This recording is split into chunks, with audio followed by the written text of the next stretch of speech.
Hello, this is Dread, and in today's video topic, this is going to be the full build guide showcase for the Primordial Staff of the Spectral Horrifying Shapeshifter of Dread Live Stacking Phlegmatic Caster. So the concept of this build is we're building around the ancestral skill given to us by our Reaper called Spectral Shape. Now normally this has a cooldown of 10 seconds and it costs 15% of our total mana every single time we use it, and it turns us into a spectral shape. So we are untouchable, meaning that we are immune to every single kind of damage possible, including, damage over time effects, on death effects, anything. Doesn't matter to us, nothing can hit us when we're in spectral shape.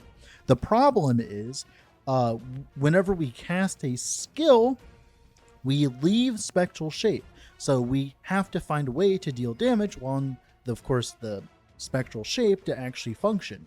Thankfully, while in spectral shape, you can move through enemies and deal a decent amount of your skill damage to everything within a decent radius.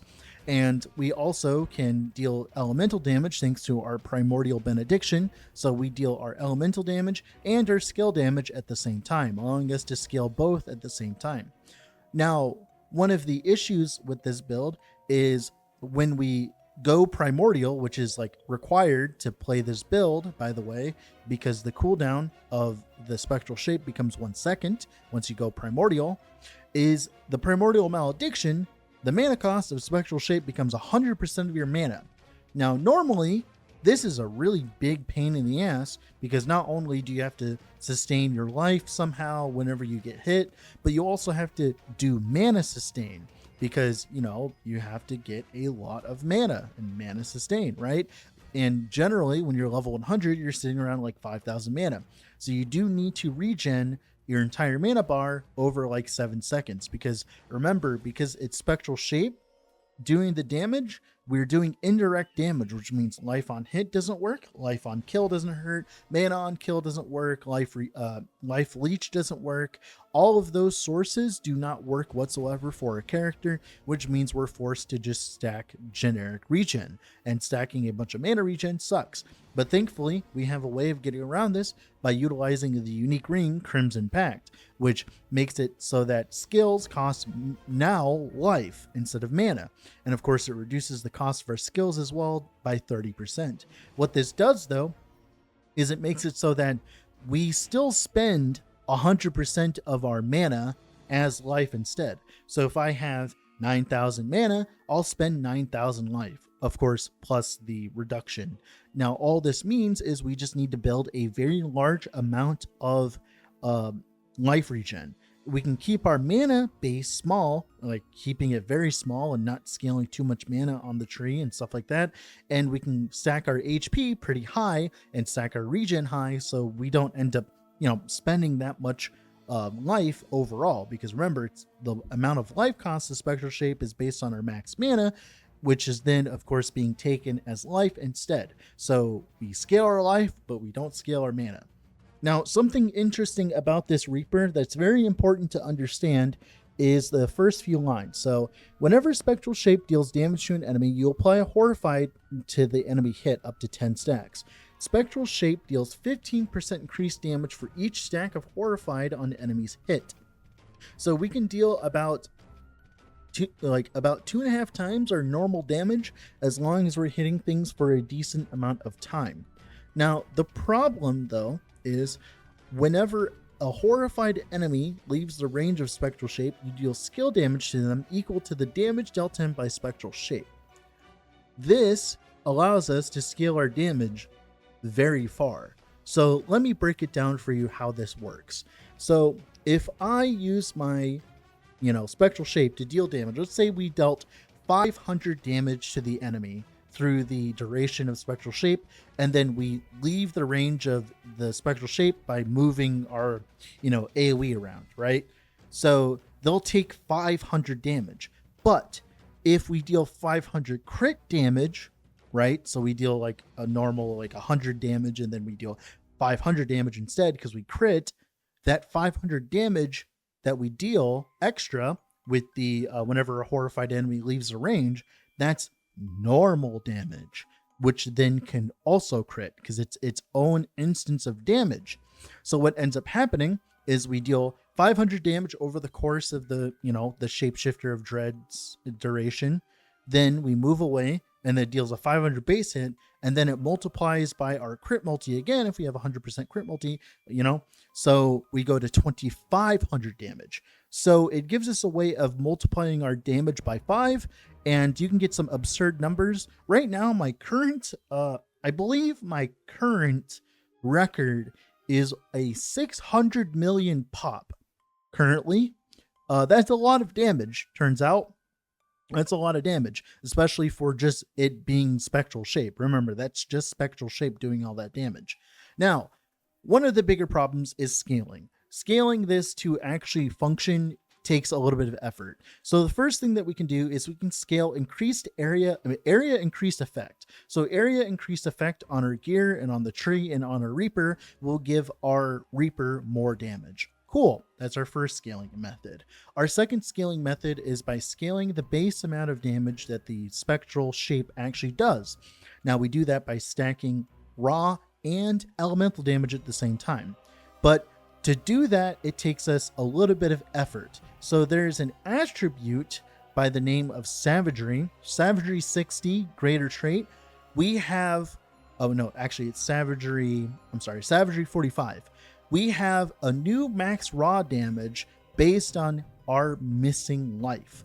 So we can stack life and then reserve it using some other methods, which we'll talk about in a bit. And then that can be our base for our skill damage. Then on the ancestral tree, there's a few nodes like Elemental Warrior, where we get elemental damage based on our max life. And then we also get elemental damage based on our missing life. So now what we can do is we can just simply stack a lot of life and then reserve it. Now we're reserving our life through auras like Immense Vitality, which gives us even more max life multi. So that's a lot of extra damage. And then we also take one ancestral skill, Obscure Retribution. It does not give us any damage or anything like that, but it life locks our life even further so that we can reserve more of our life. Now, you may be wondering, well, why are we doing this? Well, in Spectral Shape, we are immune to damage. So we only have to worry about taking damage for 1 second while Spectral Shape is not up anymore. This means that most of our scaling can be focused on damage, which is why we're reserving most of our life to, of course, get a lot of damage. But the biggest problem is that 1 second you're outside of Spectral Shape. You can die very easily, especially if you don't have the proper scaling. So how do we deal with that? Well, we evasion stack. Currently, we're utilizing a modifier on one of our nether pieces where we took I believe it's a chest mod, and then moved it to our pauldron here. You have extra evasion equal to 83% of your missing life. So as we stack life, we can get a lot of evasion on top of it. Right now, I have 90% evasion currently, which is insane. We can evade 90% of attacks. That's bloody absurd. That on top of our 64,000 HP bar is enough to keep us alive in the primordial nether while we're just zooming around. Now, one last layer of defense that we're currently utilizing is we have access to the legendary Helm effect. I can't remember the name of it. I think it's Assassin's Foresight. Yeah, it is. It says, whenever your life should be reduced below 1, you have a 91% chance to evade death and have your life reduced to 1 instead.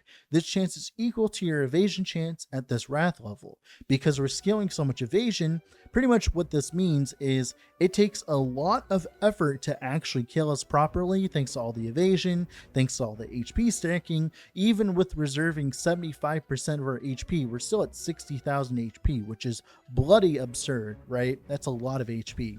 And that's most of our scaling. Everything else is just capping our crit, getting some crit multi, getting some life regen so we can sustain the mana cost of our spectral shape as life. And then after that, it's just quality of life stuff like movement speed.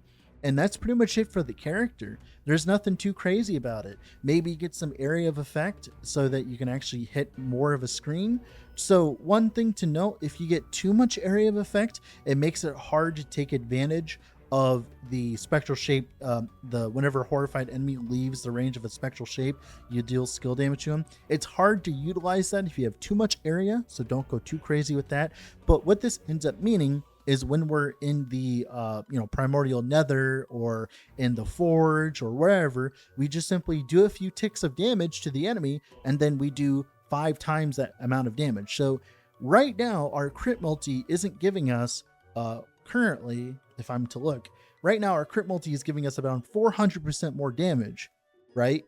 But instead we're getting about 24 times this value because of the way that spectral shape works. We're moving over them and it allows us to scale damage. Now, is this build overpowered? Yes, but it's not overpowered for the reasons you think. It's overpowered because of the evasion scaling, and the evasion scaling should probably get nerfed because it's pretty overpowered. I should have to actually build defenses for that 1 second I'm outside of spectral shape. I shouldn't be able to just simply stack a lot of life and get a bunch of evasion, but maybe they'll nerf it in the future. But this is Slormancer. This game is supposed to be fun, so who knows. Now, with all that being said, if you haven't already, I would heavily suggest leaving a like on the video and subscribing to the channel, as that is the best way of currently supporting me, and it's the best way to show me you want more content like this on YouTube. Now, there isn't going to be a full in-game showcase or anything like that because, like, I kind of just don't feel like it, to be honest. I've explained the build enough, and there's a planner down below. So have a wonderful rest of your day. Bye.